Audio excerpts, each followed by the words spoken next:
Halloween Ends is not quite the fitting ending that I think all of us wanted out of this trilogy of Halloween movies. It started with Halloween 2018 and continued with Halloween Kills, and now we have Halloween Ends. I really, really wanted to enjoy this movie going into it. I loved Halloween 2018. I loved Halloween Kills. They both felt very much like Halloween movies, except for a new modern audience. Halloween Ends, on the other hand, feels very much like, at least for the first half, not a Halloween movie. It feels something different. The script is uneven. The performances are great, but it just doesn't stick the landing very well up until you get to the second half of the movie. Halloween Ends was directed by David Gordon Green. It was written by Danny McBride, David Gordon Green, Paul Brad Logan, and Chris Bernier. The script just feels like there were too many cooks in the kitchen writing it. If you have a screenplay with 4 people writing it, and I know it's probably something along the lines of David Gordon Green and Danny McBride wrote the story, and the other 2 guys wrote the screenplay or something like that, or it doesn't matter. 4 people, it's too many. It just felt like there were too many cooks in the kitchen on this. It's tonally uneven. It's the tone of the whole thing. It varies a lot. It shifts. It's weird. It tries to go for laughs at some points. It goes for scary, but the movie isn't actually ending up all that scary. And also, there's not that much Michael Myers in the film. It's Halloween Ends. It's supposed to be this ending of an era for Jamie Lee Curtis as Laurie Strode. It's an ending to Michael Myers. Of course, it's not going to be if it makes any semblance of money. Michael Myers will be back. The Halloween name will be back. But as an end cap for this Laurie Strode story, it just doesn't feel like it fits very well. Laurie Strode is not really the main character of this story. It's very weird.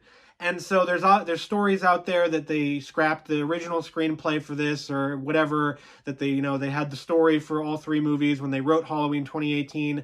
This feels like they scrapped something and then picked something else up and put it back together. So what ends up happening in Halloween Ends, without spoiling anything, of course, you have Laurie and Allison sort of trying to get over what happened at the end of Halloween Kills. If you haven't seen Halloween Kills, go see that before you see this, obviously. But some bad stuff happens, and Allison and Laurie meet this guy named Corey, who also has had some terrible things happen to him in his life. The residents of Haddonfield, he's sort of a pariah, and so it fits together. They fit together, Allison and Corey. They fit because Allison is a pariah because her grandma is Laurie Strode, who the residents of Haddonfield blame for Michael Myers coming. Some people do. So they kind of fit. That's a nice story. That's a nice way to get this new character involved and sort of get the human element of it.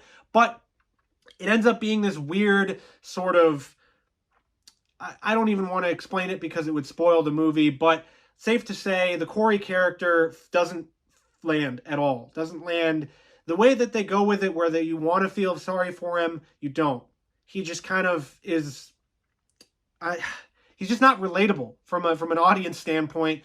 The guy is just not relatable at all, and it just makes the first half of the movie suffer so much, where you have this story that's unfolding that doesn't feel a lot like a Halloween movie, and then you get to the second half of the movie where things pick up a little bit. This doesn't really feel like the story of a finale. It feels more like a second movie. Like, if they could have done something where Halloween Kills was the ending and then that's just where we get left off, but you can't really leave off there either. It doesn't feel like it's fitting this whole narrative that they've crafted for this ending of Laurie Strode's saga to not really feature Laurie Strode all that much and not really feature Michael Myers all that much. It sounded like it was a better idea in concept and not in practice on film. It doesn't work. The script, like I said, is uneven. It's ham-fisted. It feels like they read a screenwriting 101 book and said, oh, let's pay off everything that we show off. You need to pay stuff off. You show off something, you need to pay it off. You tell something, you need to pay it off. You don't need to do that in every screenplay, and you don't need to do it in such a way where, oh, hey, it's nudging you as an audience and going, hey, do you remember that? Do you remember what you saw there? You don't need to do that. And in this movie, it does that. It does that like 4 separate times where it's like, I get calling back to the first Halloween movie. There's plenty of callbacks like that are nice to see. But in this, it's just like callbacks to the first half of the movie, and they weren't really anything at all. That being said, there's some good things about Halloween Ends as well. Jamie Lee Curtis is fantastic. She is a tour de force. She is a force of nature, very much like Michael Myers. Michael Myers, when he's on screen, most of the time is a force of nature, is brutal, is awesome. And then Andy Matichak as Allison is also very good. With the material that they're given from the script, they do a very, very solid job here of presenting this movie. They do a great job in the second half. The second half is where the movie picks up. Sit through the first half to get to the second half. People are going to crap all over this movie for the first half of it, and it deserves it, really. If you stop watching after the first half of this movie, I'm sorry, but please don't. Watch until the second half, get to the good stuff, and that's just a sign of an uneven movie. It's the sign of a movie that didn't really know what it was doing. It didn't really know what was going on. Other good things about it, the opening scene is very shocking. The opening scene has some funny moments. It has some light moments. It feels a bit like the opening of a Halloween movie. It's shocking as it goes through. The opening titles are fantastic. For the ending of a Halloween movie or the ending of a Halloween series here, or this saga, opening credits, fantastic. There's an Easter egg with the font of the opening credits, so check that out. And then, of course, the pumpkin lighting up and everything like that. Great opening title credits, so that's something to look forward to. This movie has been billed as the final battle between Laurie Strode and Michael Myers, and thankfully, once it gets to that point, it very much feels like the final battle between the two. It feels like two boxers that have fought 5 times, because they have, who have fought 5 times and know each other's moves down to a science. And it feels very much like that. And so thankfully, the second half and that final battle that you get fits the bill, lives up to the expectations, and then some. The kills, especially in the second half, there's a set piece in a junkyard. There's some other kills that are shown off. They are brutal. They are wonderful. They are gory, and it looks like the MPAA didn't want to look at this movie or something like that. I don't know.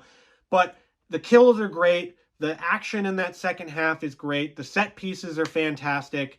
And it really begs the question of why do you even have all this stuff in the first half of the movie when the second half is by far the strongest? They really could have fixed this to be a fitting conclusion, and it does fit towards the end, but the really getting there is kind of a chore. There's some supernatural stuff with Michael Myers that's sort of explained and sort of not. At the end of Halloween Kills, it made sense a little bit to have that unexplained supernatural-ish stuff.